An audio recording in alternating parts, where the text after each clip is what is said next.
Antes dos humanos ousarem tocar as estrelas, outros foram primeiro. Estes foram os astronautas animais. Eles foram os verdadeiros pioneiros da exploração espacial. Nós os enviamos para enfrentar as fronteiras desconhecidas. Precisávamos entender se a vida, qualquer vida, poderia sobreviver à dureza do espaço. Seres vivos poderiam suportar a violenta trepidação do lançamento de um foguete? Eles poderiam funcionar no estranho mundo flutuante da ausência de peso? E quanto à ameaça invisível da radiação cósmica? Essas eram perguntas profundas. As respostas estavam além do nosso mundo, e essas criaturas foram enviadas para encontrá-las para nós. Suas jornadas, muitas vezes perigosas e sem o seu consentimento, foram os primeiros passos cruciais. Eles foram a vanguarda, os heróis silenciosos cujas missões nos disseram o que poderia ser possível para nós mesmos no vasto oceano cósmico. Os primeiros organismos enviados intencionalmente ao espaço não foram cães ou macacos. Eles eram muito menores. Eram moscas das frutas. Isso aconteceu lá nos anos 40, uma época em que a viagem espacial era principalmente um sonho. Em 20 de fevereiro de 1947, os Estados Unidos lançaram um foguete V-2. Este foguete era uma relíquia da Segunda Guerra Mundial, reaproveitado para a ciência. A bordo desta máquina estrondosa estava uma pequena e preciosa carga de moscas das frutas comuns. Por que esses pequenos insetos? Os cientistas os escolheram porque são pequenos e sua composição genética é bem compreendida. Seu curto ciclo de vida também permite a rápida observação de quaisquer efeitos de sua jornada, especialmente da exposição à radiação em grandes altitudes. Eles foram, em essência, nossos primeiros emissários biológicos para a borda do espaço. A missão que carregava essas moscas das frutas foi um sucesso notável para a época. O foguete V-2 subiu a uma altitude de 109 quilômetros. Essa altitude é significativa. Está além da linha de Kármán, o limite internacionalmente reconhecido do espaço. Então, essas moscas das frutas foram oficialmente viajantes espaciais. Após sua breve visita a este novo reino, a cápsula que os continha foi ejetada. Ela desceu de paraquedas em segurança de volta ao deserto do Novo México. Os cientistas ansiosamente recuperaram seus minúsculos passageiros. Para seu alívio e entusiasmo, as moscas das frutas estavam vivas e bem. Esta foi uma descoberta monumental. Demonstrou que os organismos vivos poderiam de fato sobreviver à jornada ao espaço e à exposição às condições lá, pelo menos por um curto período. Este voo bem-sucedido das moscas das frutas foi um pequeno passo para os insetos, mas um salto gigante para a biologia espacial. Abriu as portas para experimentos mais ambiciosos. Se organismos simples como as moscas das frutas podiam sobreviver, e quanto a criaturas mais complexas? Os dados coletados foram inestimáveis. Mostraram que o próprio lançamento e a breve exposição ao ambiente espacial não eram imediatamente letais. Isso encorajou os cientistas a considerar o envio de animais maiores. Os próximos candidatos foram frequentemente roedores, camundongos e ratos. Esses mamíferos forneceriam ainda mais dados relevantes para futuros voos espaciais humanos. A jornada para o cosmos havia começado, e seus primeiros viajantes foram alguns dos menores habitantes da Terra, corajosamente indo onde nenhuma vida de nosso planeta havia ido antes. Após a incursão inicial dos insetos, camundongos e ratos se tornaram o próximo grupo de astronautas animais. A escolha de roedores foi lógica. Como mamíferos, sua fisiologia compartilha mais semelhanças com os humanos do que os insetos. Isso os tornou melhores sujeitos para estudar os efeitos potenciais do voo espacial no corpo humano. Os cientistas queriam observar como essas criaturas respondiam à aceleração extrema dos lançamentos de foguetes. Eles precisavam entender o impacto da ausência de peso em seus sistemas biológicos. Além disso, os efeitos da radiação cósmica em um organismo mais complexo eram uma área crítica de pesquisa. camundongos e ratos eram relativamente pequenos, fáceis de cuidar e já amplamente utilizados em pesquisas de laboratório, tornando-os candidatos práticos para essas primeiras missões de alto risco para o desconhecido. Tanto os Estados Unidos quanto a União Soviética realizaram inúmeros voos com camundongos e ratos no final dos anos 40 e 50. Essas missões eram frequentemente suborbitais, o que significa que a espaçonave subia ao espaço e depois descia sem completar uma órbita ao redor da Terra. Alguns desses bravos roedores foram equipados com sensores para monitorar seus batimentos cardíacos, pressão arterial e respiração. Os dados coletados foram incrivelmente valiosos. Eles forneceram as primeiras ideias sobre como o sistema cardiovascular e respiratório de um mamífero reagiria ao estresse da viagem espacial. Nem todas essas missões foram bem-sucedidas. Alguns animais não sobreviveram ao voo ou ao pouso.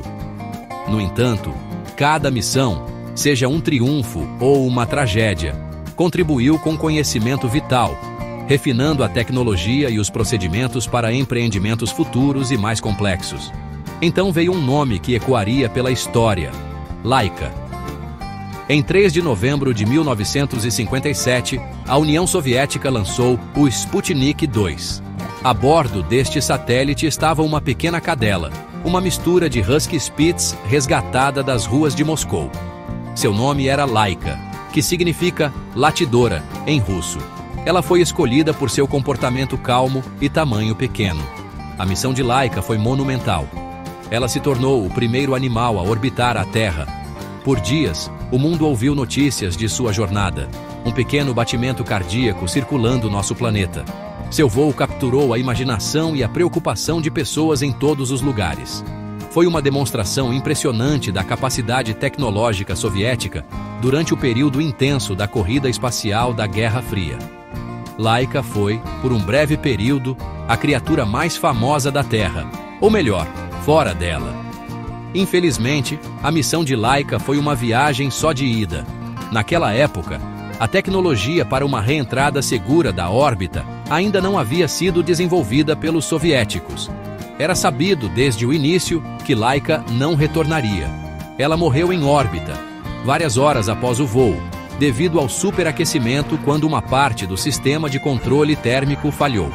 Embora sua missão tenha sido um sucesso científico, fornecendo dados cruciais sobre como um organismo vivo lida com a ausência de peso prolongada e o voo orbital, também gerou um debate global sobre a ética do uso de animais em pesquisas científicas, particularmente quando a morte do animal é um resultado planejado. O sacrifício de Laika foi imenso, um símbolo pungente do custo de desbravar novas fronteiras. Sua jornada, embora trágica, inegavelmente abriu o caminho para o voo espacial humano, aproximando a órbita histórica de Yuri Gagarin. À medida que a corrida espacial se intensificava, os cientistas procuravam entender os efeitos do voo espacial em animais ainda mais próximos dos humanos. Isso levou à inclusão de primatas, macacos e chimpanzés em programas espaciais, particularmente nos Estados Unidos. O raciocínio era claro. Os primatas compartilham uma quantidade significativa de composição genética e fisiológica com os humanos. Estudar suas reações à aceleração, à ausência de peso e ao ambiente espacial em geral forneceria as informações mais diretas sobre como os astronautas humanos poderiam se sair. A série Albert de Macacos, lançada em foguetes V2 pelos Estados Unidos a partir do final dos anos 40, estava entre os primeiros primatas a se aventurar no espaço, com a tarefa de ajudar os cientistas a avaliar os sistemas de suporte à vida e as tensões do lançamento e reentrada. As primeiras missões com primatas foram repletas de desafios e muitas vezes terminaram tragicamente. Albert I, um macaco rhesus, foi lançado em junho de 1948, mas provavelmente morreu de sufocamento antes mesmo de atingir a altitude máxima. E o próprio foguete nunca chegou à linha de Kármán. Seu sucessor, Albert II, teve uma subida mais bem-sucedida. Em 14 de junho de 1949, ele se tornou o primeiro macaco a realmente atingir o espaço, subindo a uma altitude de 134 quilômetros. Ele sobreviveu ao voo e ao período de ausência de peso, fornecendo dados telemétricos valiosos sobre suas respostas fisiológicas. Infelizmente, Albert Zyondo morreu no impacto quando o sistema de paraquedas de sua cápsula falhou durante a descida. Essas perdas iniciais destacaram os perigos extremos envolvidos na exploração espacial, mas os dados coletados foram considerados vitais para o progresso em direção às missões humanas. Apesar dos contratempos iniciais, as missões com primatas continuaram e os sucessos se seguiram. Os macacos chamados Patricia e Mike fizeram parte de um voo de foguete Aerobee em 1952 e foram recuperados com sucesso, tornando-se alguns dos primeiros primatas a sobreviver a uma viagem espacial. Mais tarde, os chimpanzés, sendo ainda mais próximos dos humanos, desempenharam um papel fundamental. Ham, o chimpanzé, fez um voo suborbital em 31 de janeiro de 1961, a bordo de um foguete Mercury Redstone. Ele foi treinado para realizar tarefas simples durante seu voo, provando que a tomada de decisões e as habilidades motoras eram possíveis na ausência de peso. Sua missão bem-sucedida ocorreu apenas alguns meses antes de Alan Shepard se tornar o primeiro americano no espaço. Mais tarde, naquele ano, Enos, o chimpanzé, orbitou a Terra 2 vezes com sucesso antes do voo orbital histórico de John Glenn, aumentando ainda mais a confiança na segurança das missões humanas.